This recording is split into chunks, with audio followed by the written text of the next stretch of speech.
Hey, good day to you. Jason here, Birchfield Family Farm, Oxford, Ohio, right on that Ohio-Indiana state line there. We do grass-fed Red Devon cattle, St. Croix sheep, and chickens on a rotational grazing system here.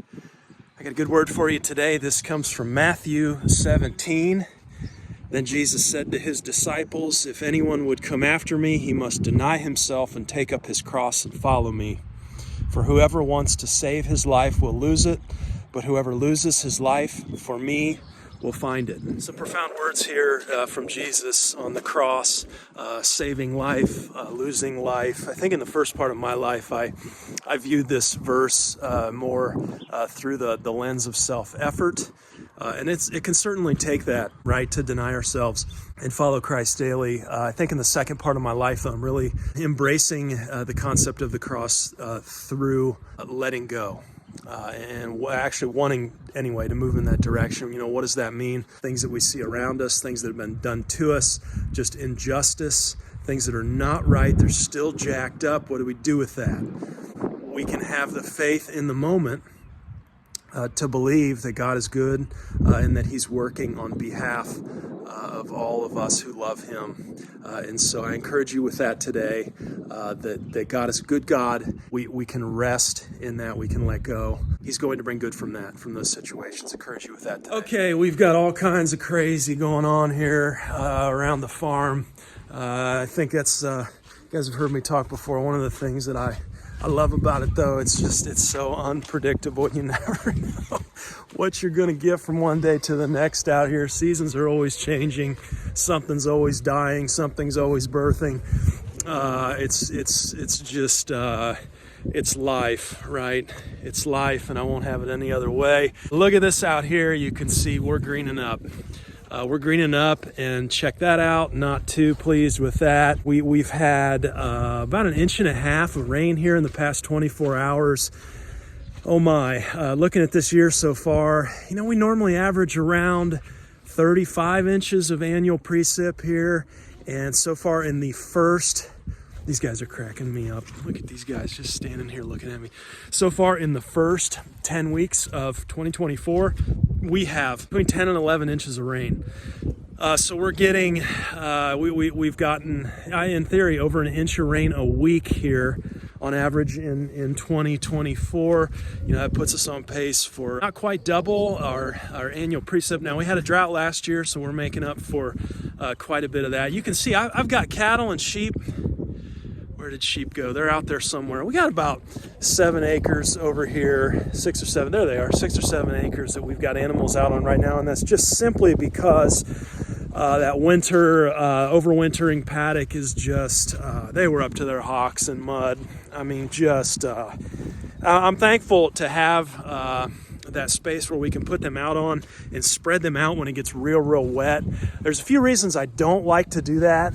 We'll go over that, but today I mainly want to talk about, you know, with this grass greening up here, you know, syrup season has come to an end. We're done with that. Didn't have near what we normally have yield-wise, but we've had a warmer year. We've got this El Nino weather pattern here. And so, you know, we're greening up. Grass is greening up. It's putting on a little bit of growth here. And so I want to talk about the 3 things I'm looking for before I turn animals out on the rotation. That's coming up. You know, looking at the calendar here, you know, looking ahead, mid-April is usually when we are, that's when we're lambing. That's when we bring our meat birds on and start our meat birds out here. So mid-April, everything gets kicked off no matter what the grass is doing. And so I want to talk about, though, it can be tricky to know when do we start the rotation? When do we put animals out? Okay, you can see we still got our chicken tractor on the, I was going to call it a botched bale grazing experiment. I won't do that yet, though.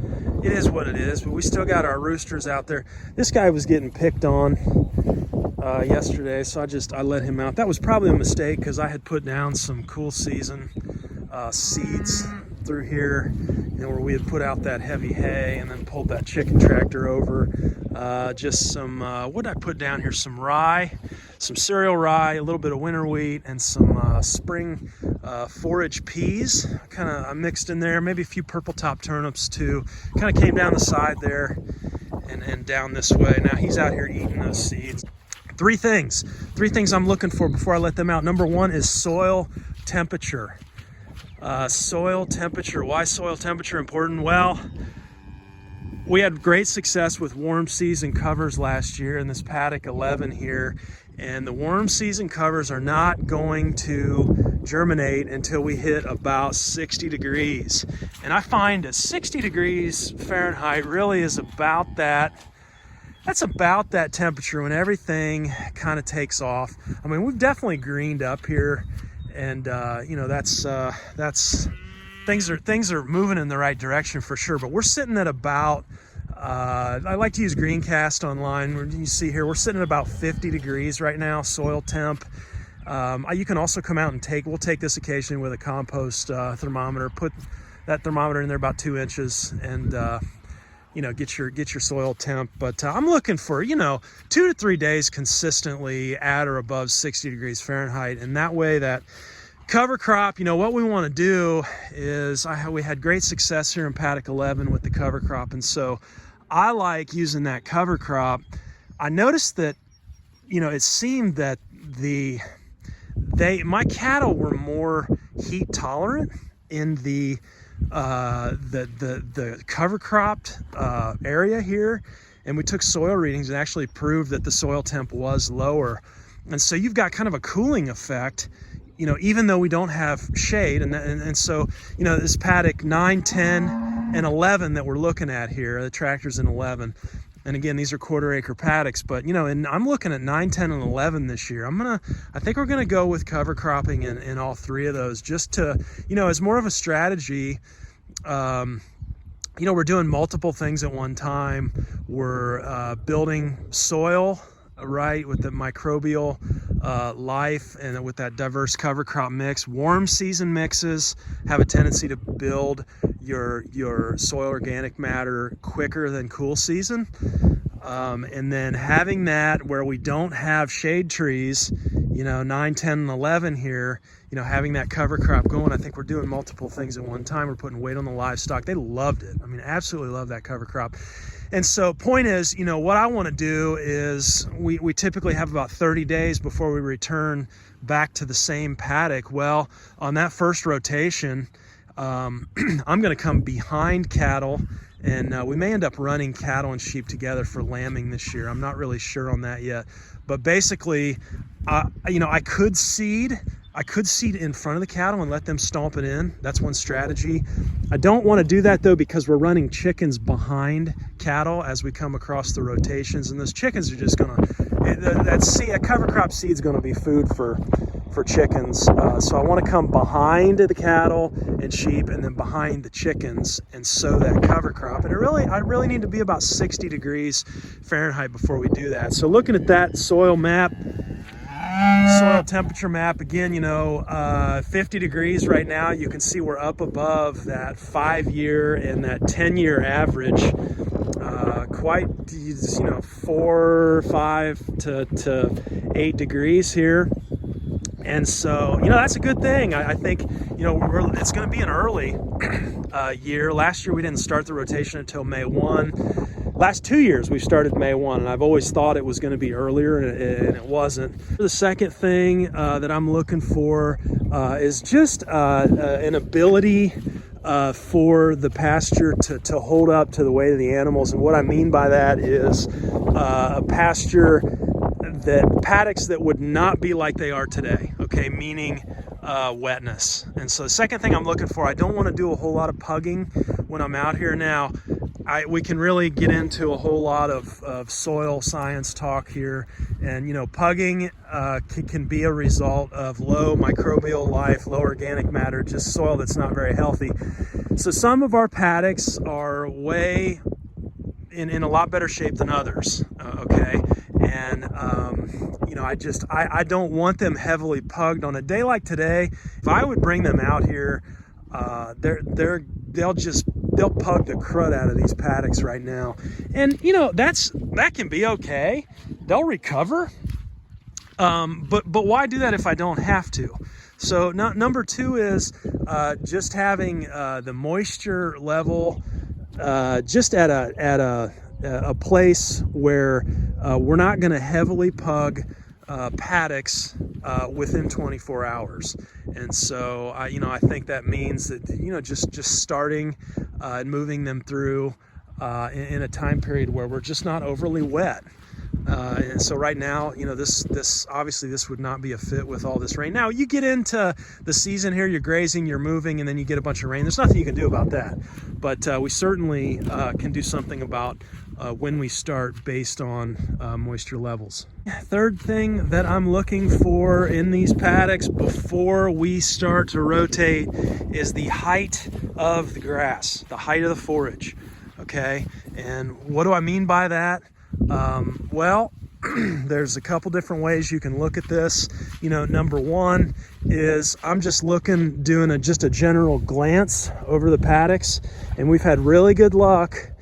And I think maybe, I don't know, maybe I heard this from Greg Judy a while back. I don't really remember, but it's served us pretty well. And it's this idea of when you look out at the pasture, that you want to see waves. You kind of want to see the grass doing waves in the wind. Okay, and if you've seen it before, you'll know what I mean. But that's just kind of a general idea of, hey, okay, we got some growth here, and we're getting close. We could probably think about starting. Now, if we want to get more technical than that, the other thing we can do, you can use a grazing stick. I showed you guys before the 1 foot square frame that I have, right, where we can get an estimate of forage, dry matter forage estimate is what we're looking for. And typically speaking, you're usually somewhere between 200 and 300 pounds of dry matter forage per acre of pasture per inch of growth. Okay, so let's just make it 200 on the low end to be conservative, to do some easy math. Well, so if it's 200 per acre, then per inch, then on a quarter acre paddock, we have all quarter acre paddocks out here, we're looking at about 50 pounds per quarter acre per inch of growth. Now, if I'm running, 7,000 pounds of livestock, then I'm right around, I know I need about 200 pounds of dry matter forage per day for my flirt, my sheep and my cattle. And so, what does that mean? Well, I really liked the take half, leave half grazing philosophy last year. That seemed to work well. I think it really helped us with drought, especially. I mean, if you've got a dry time that is coming up, or you anticipate leaving half, man, that just it really allowed us to keep going last year through that dry spell. And so if we do that math, I need about 4 inches of growth, right? I need 4 inches of growth to feed my flirt for a day. If we go by those numbers, 50 pounds per inch per quarter acre here. But if I want to take half and leave half, then I personally, I'd want to bump that up from 4 inches to 5 inches just to be safe. So if we go up to 5 inches and I want to take half, leave half, well, that means I need to have about 10 inches of growth, right, to where I can take 5 inches down and I can leave 5 inches behind. I don't know, 5 inches going down to that still seems a little short to me. I don't know. So I'm looking, 10 to 12 inches, about a foot, maybe about a foot of grass growth here. You can see, looking right now, at some of these, we're at, maybe 2-3 inches. So, everything's greening up. It's looking good, but I'm looking for 10 to 12 inches of forage growth per paddock here before we even start.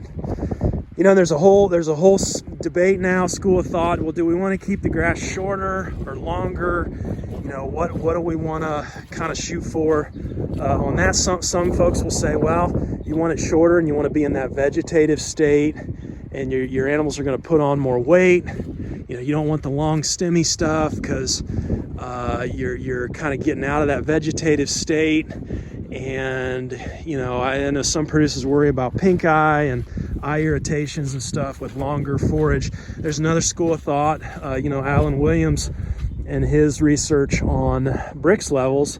And some of the newer research is actually indicating the longer, more mature forage is actually better nutritive quality, higher Brix levels, and you're going to put on, you know, have higher average daily gains with some of the longer forage. And in addition to that, you know, and really just as important is soil organic matter in building your microbial life as well. I do know that seems to be a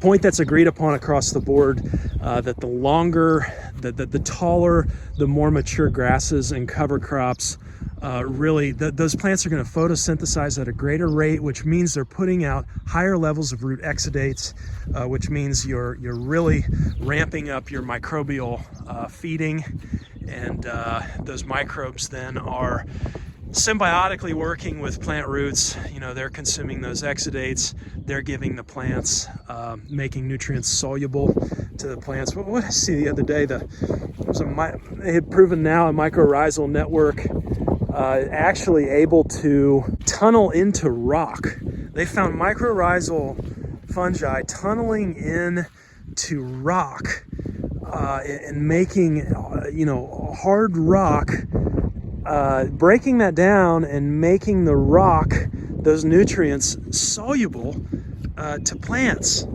Just incredible stuff now being shown with soil microbiology and all that we can achieve there. Again, with drought, you know, one of the big lessons for us was soil organic matter. Okay, so for every 1% of soil organic matter you increase or you go up, then you hold an additional 20 to 25,000 gallons of water per acre. Okay, and so focusing on that soil organic matter, that's not just something to be discarded or overlooked. That should be a primary focus if you're into you know, successful grazing. And you know, we've got to take care of that underground herd as well as what's going on above ground. So those are kind of my three takeaways, though. You know, what I'm looking for before we start the rotation: temperature of soil temperature in the first 2 inches of at least 60 degrees. No real standing water, or not a pasture that's saturated with moisture. To where we get into pugging. You know, we're going to have a longer recovery there. So if we can avoid that, that's good. And then also going by the math here, you know, 10 to 12 inches of growth, so that we can start out successfully feeding the animals what they need in dry matter, and also be building soil microbial life and organic matter, and leaving something behind. Okay, we just moved this chicken tractor here. I wanted to show you this area we just came off of. These guys are going nuts here. We just fed them. But you can see, I mean, look at this little bit of compost mixed in here. We give our food scraps to these guys. But look at the difference here. Here's where they have not been. Here's where they were. I mean, look at all that. Just that manure. How they just shredded this stuff. That's, and if there was ever a carbonaceous diaper, that's it. You know, hay, cattle manure, chicken manure, compost. We got it all mixed in here. You guys excited? Yeah. Stars of the show right here.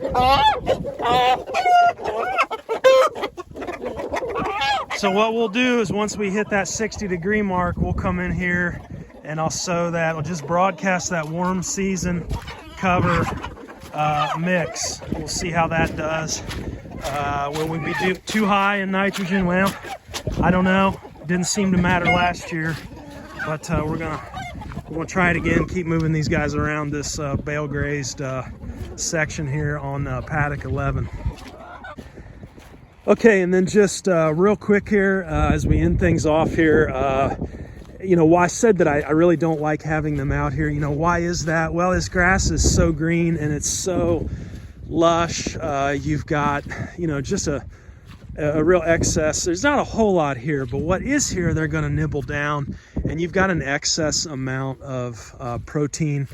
And so you really have to be careful with that green grass, with grass tetany, especially when you've had them on hay all winter. So we have plenty of mineral stocked in each of our compartments out there. Remember, tetany now is potassium over calcium plus magnesium.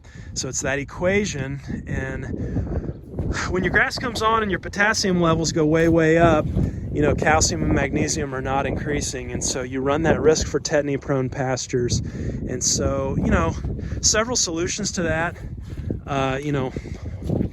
My favorite one is just putting out some hay, right? And so you can see they're all up here, and they're wanting hay. They want to balance out. Some other alternatives to that, you can use Epsom salts. You can put that in the water to make sure they're getting enough magnesium. That's not a favorite practice of mine, just because I don't like them to force. I don't like to force them to drink really or eat anything. I want them to choose that. And so if you only have one water and you have it spiked with Epsom salts, that's a way you can avoid tetany, but not one of my favorites. Again, I just prefer to keep the magnesium and the calcium stocked up there in the free choice mineral. And you can see sheep way out there. They've got some higher nutritional needs right now. We're in that time period of we're into that red zone here of 6 weeks before lambing. Okay, tax day lambs here. I mean, that's coming up. We got about 5 weeks maybe, and we'll be lambing here. And so we got to make sure that we put out enough hay. I hear a lot of dogging on hay and hay consumption and stuff in the regenerative camp. And I think what a lot of people forget about, a lot of producers, if you're stockpile grazing, that's fine. But, hay doesn't have to just be about winter feeding. I mean, hay can be very, very useful this time of year. When you're coming into spring, you got some tetany concerns. How do you know that they're on too lush, or they're not getting the hay that they need to kind of slow down that real green. So, how do you know that? Well, you look at what's coming out the back end, okay? And again, that's incredibly useful to monitor, because if they're just squirting out the back end, there you go, right there, big pat. That is, okay, that's perfect. That is the perfect pat, right at the perfect time there. Okay, so we're good. Now, if he would have been squirting out like liquid, then they're getting way too much protein. It's moving way too fast through them, and we need to slow that down. And so back to my point, you can use hay to slow them down, right? And you can make your green grass, you can make that supply go a bit longer, and you can do a good service to your animals there as well. If they're squirting out the back end, you're going to have high uric acid, and that can taint the meat, can kind of give it a gamey flavor. Forget who I was talking to. Sorry, I can't remember your name. You were out of Canada a few weeks back. We were talking about Devons, and you were saying Devon producer up there, you got some grass-fed Devon meat, and it tasted like swamp. It tasted gamey. You were wanting to know why. Well, that can be one of the reasons. If you're grazing too short of grass, it's too green, you're going to get into uric acid issues. You could potentially taint the meat. So, you want to monitor those pats. You don't want them squirting out the backside. It's not good on your animals. It's not good for meat production. There's a whole host, as you and I talked about, the gentleman from Canada there. I apologize, I can't remember your name. But as we talked about, there's a whole host of reasons why. Mainly, most likely, there was not enough fat on that carcass is why it was gamey. So there's a real art to grass finishing. Obviously, I'm not going to get into all that today, but just being cognizant of when you're on the green grass when you first start out. And again, over here for just a few days because our winter sacrifice paddock is just it's annihilated, and they like being over here. You know, when I moved them, when I took them through the gate there out into here, they just loved it. You know, running around, kicking up their heels, and you know, love being out here with all this space and getting out of the mud. And so just a couple days we'll spend over here until things kind of settle down moisture wise, but everybody's doing good, everybody's looking good. And anyhow, questions, comments, get a hold of me. We've got some people too that continue to contact us through Facebook. We quit using Facebook. Let's go over here and check them out. We quit using Facebook because they don't let us sell animals on that platform anymore. That's awesome. Looking really good. So she's doing well.